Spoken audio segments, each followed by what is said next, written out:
You're watching Marketing Matters with Colin Carasquillo, exclusively on CBT News.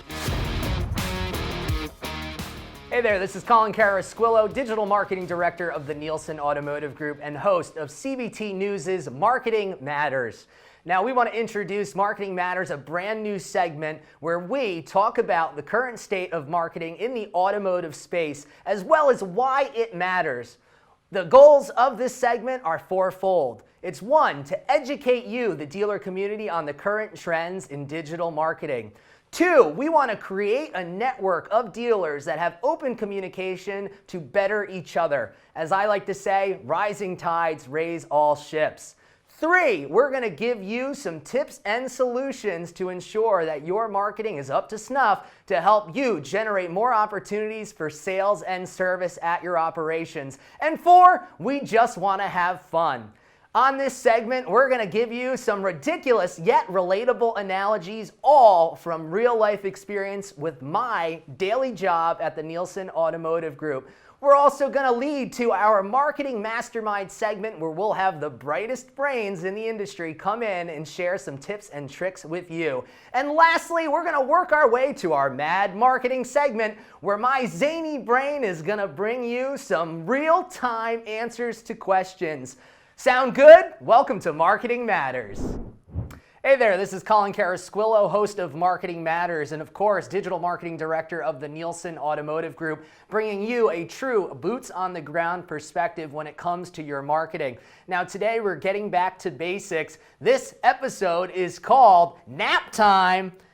Now, it's very important that you don't sleep on your nap, but before I even get into that, let me ask you, when was the last time you took a great nap? If you're like our dealer principal or general manager, the answer probably is a very, very long time ago, maybe nap time in kindergarten. Well, today's episode is not necessarily about reliving the glory days of when you got to take a nap during the midday, but about your nap.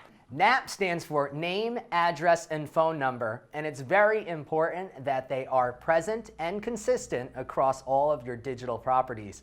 I might dare say that your NAP, your name, address, and phone number on your digital listings, is the foundation to your digital marketing success. Without that, everything crumbles. That's right, it blows into smithereens. Without your NAP being present and consistent, you have nothing. So let's focus on how you as a dealer can address your nap and ensure that you're not sleeping on it. First things first is we need to focus on some very important properties. Your Google business profile. Some may say that is the be-all, end-all. Why? When individuals go and looking for your dealership and its provided services, they're most likely going to start their journey on Google. Some started on Bing, hence focusing on Bing as well. Now, it's really important to know what these different listings power when it comes to customers locating your dealership. Your Google business profile powers Google Maps. Bing Places for Business powers your Bing search results, and Apple Business Connect powers your Apple Maps results. You also then want to focus on your social channels such as Facebook, Twitter, or X as they're calling it, Instagram, so on and so forth, as well as reputation management websites such as reputation.com, Localese, so on and so forth. Many dealers and marketers assume that when one business listing is correct, now let's reference the Google business listing once again, that trickles down to all of these other listings. And that could not be further from the truth. If your Google business listing is correct, we still implore you from a marketing perspective to go and check all of these other listings. It is not a fix Google and everything else becomes corrected and or fixed. So with that, you would need to end up doing an audit, which we will get to at the end of the segment here. But first, let me give you a real-life example that happened at the Nielsen Automotive Group. I'm sitting at my desk one day. I receive a text message from one of our general sales managers at our Ford dealership. The general sales manager sends me a screenshot that he actually received from a customer. Now, this screenshot was of Apple Business Maps. Now, go figure, out of sight, out of mind, but Apple Business Maps is actually the default map app on an iPhone. So when the customer was looking for our dealership, he was looking for our Ford service department, he typed in Nielsen Ford Service, and what popped up was the previous dealership name from the previous owners that we ended up acquiring the dealership from. Now that wasn't the worst part. The worst part is that there was a phone number that customer tried to call, and the phone number was disconnected, no longer in service. Why? Because that dealership didn't exist anymore. So an extreme oversight. When something like that happens, oh my goodness, it absolutely crushes me. As a marketer, you say to yourself, how do we let these things fall through the cracks? The goal with this episode is to bring some of these issues to light and to provide solutions. So it's very important that instead of getting overwhelmed and saying, that's it, I'm throwing in the towel, there's too many properties to watch and monitor, it's let's analyze all those properties, come up with a solution, and move forward. Implement said solution. So, to continue the story, consumer sends the picture to our GSM. GSM says to me, Colin, why is it this way? You know what you have to say at that point? I don't know, but I'll find out. So, handy dandy Google. I go to Google, I do a little search. How do I change my Apple Business Maps? Turns out that Apple Business Connect is the source that powers Apple Maps. Thus, I went in, I was able to verify our new business on Apple Business Connect and correct the issue. However, think about it. How long was that problem going on for? How many people tried to call that number to no avail? How many aggravated customers have I caused? Right? This is my realm of responsibility.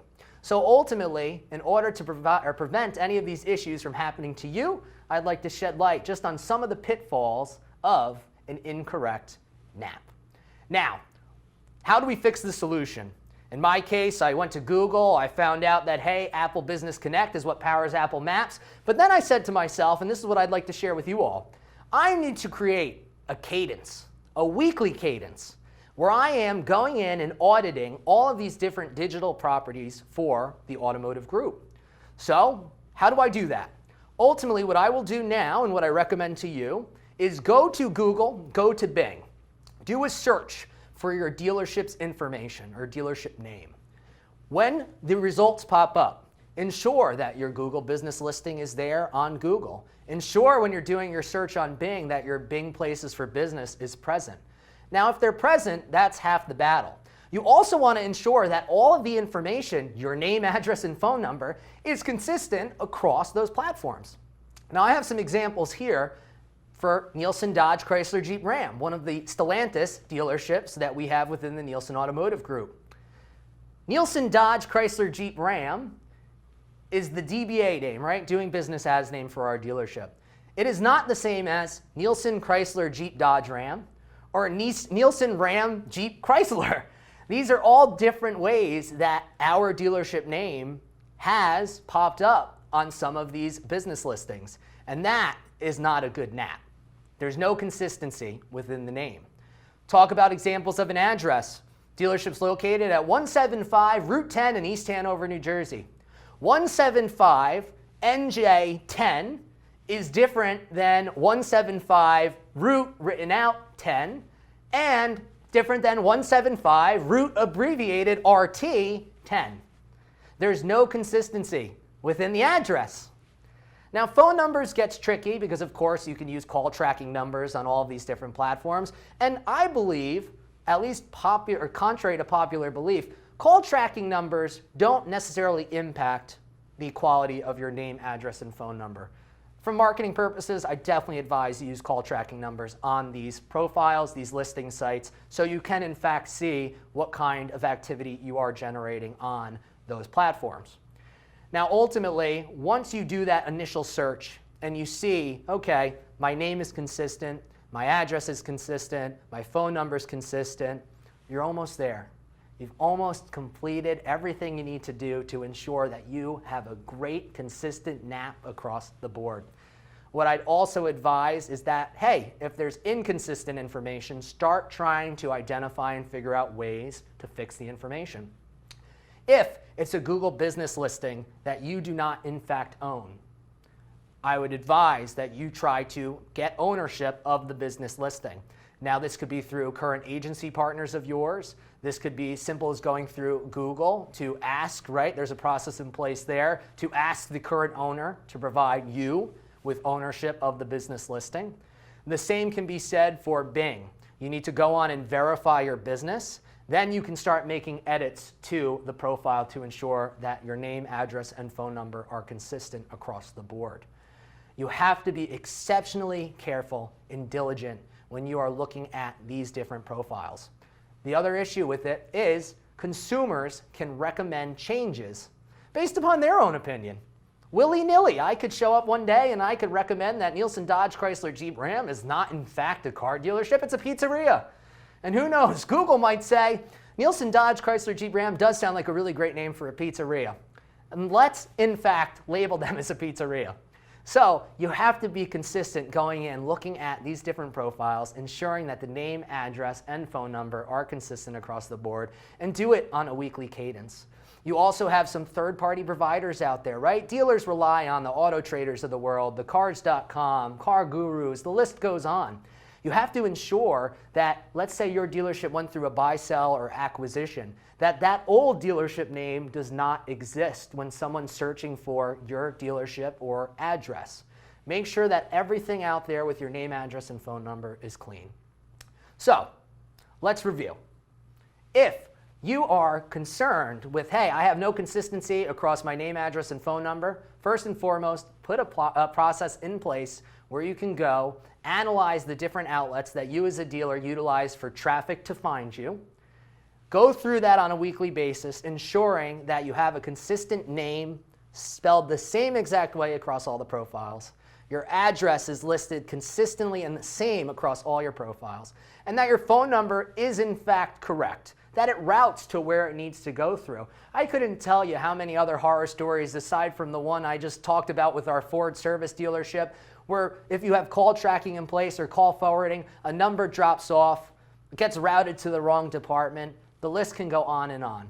That's why it's exceptionally important to do your due diligence, to look at these profiles regularly, like I said, a weekly basis, and that will ensure you have a strong and restful nap. Thanks for watching Marketing Matters with Colin Carasquillo, exclusively on CBT News.